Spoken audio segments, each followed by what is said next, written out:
कक्षा 7 विज्ञान का paper class 7 science question paper आप हमारे चैनल पर क्लास 7, 8, 9, 10, 11, 12 का क्वेश्चन पेपर आप देख सकते हैं, मॉडल पेपर देख सकते हैं सभी सब्जेक्ट का।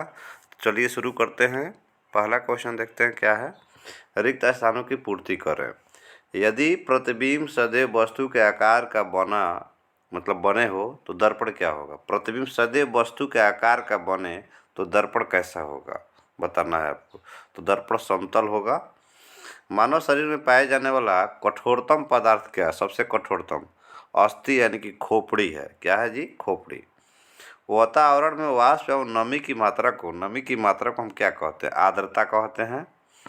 विद्युत सेल के प्रतीक में खड़ी लंबी रेखा उसके रीढ़ टर्मिनल में निरूपित करती है।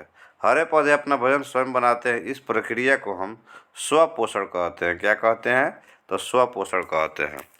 दूसरा क्वेश्चन देखिए क्या है। सही विकल्प चुनिए।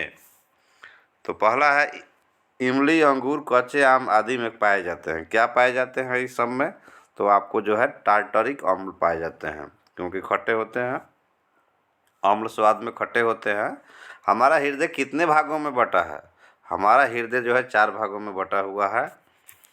अगला क्वेश्चन देखिए। हवा का वेग बढ़ने के साथ वायु का दाब क्या होता है? तो वायु का दाब जो है आपका बढ़ता है। चाल का मूल मात्रक क्या है? चाल का मूल मात्रक है मीटर प्रति सेकंड। मछली में श्वसन के लिए अंग है। मछली में श्वसन के लिए कौन सा अंग है? फेफड़ा, त्वचा, खास रंध्र, गलफड़ा। तो आपका आंसर हो जाएगा गलफड़ा। अगला क्वेश्चन देखिए क्या है। सही और गलत का चिन्ह लगाना है। तो पहला है गुर्दे की आकृति गेंद जैसे होती है।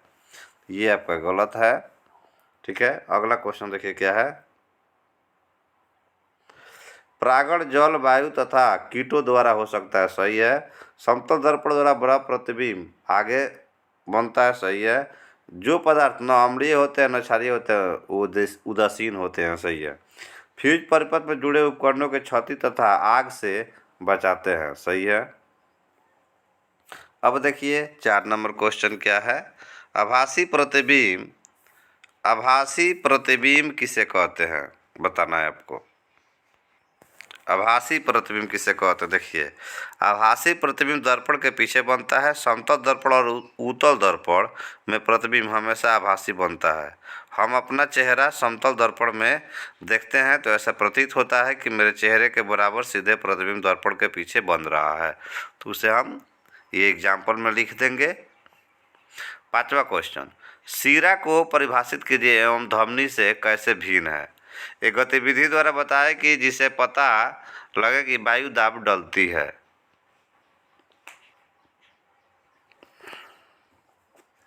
शिरा को परिभाषित करें धमनी से कैसे भिन्न है।